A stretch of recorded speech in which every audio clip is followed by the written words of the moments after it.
Home isn't just a place. For some, it's the only space where the world finally stops demanding something from them. In an age that glorifies being outside, traveling, and constant activity, there's a quiet category of people who simply feel safest within their own walls.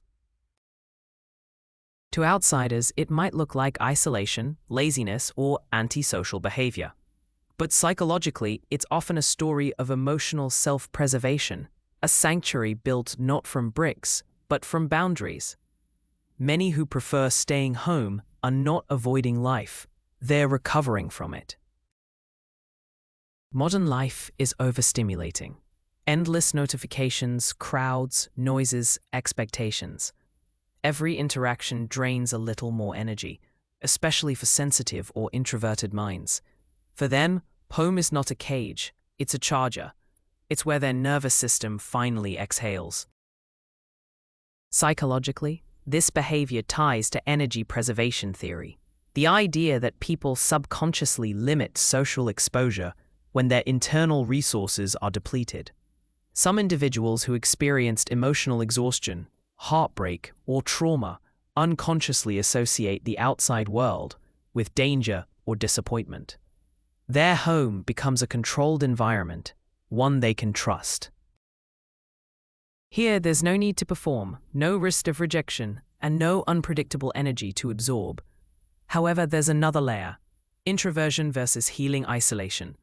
Introverts recharge alone by nature, but those who've been emotionally wounded may choose solitude as a form of safety rather than preference.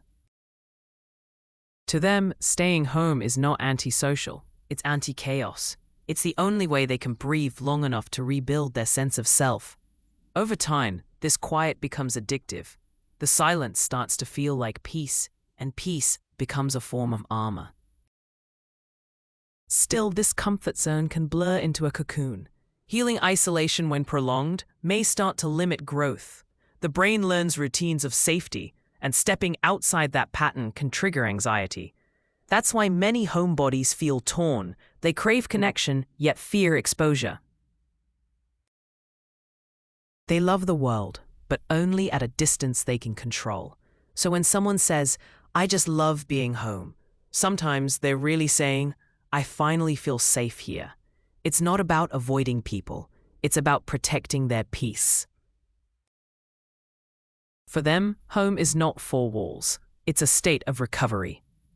Every quiet evening, every cup of tea, every soft blanket becomes a reminder that healing doesn't always happen in motion. Sometimes, it happens in stillness.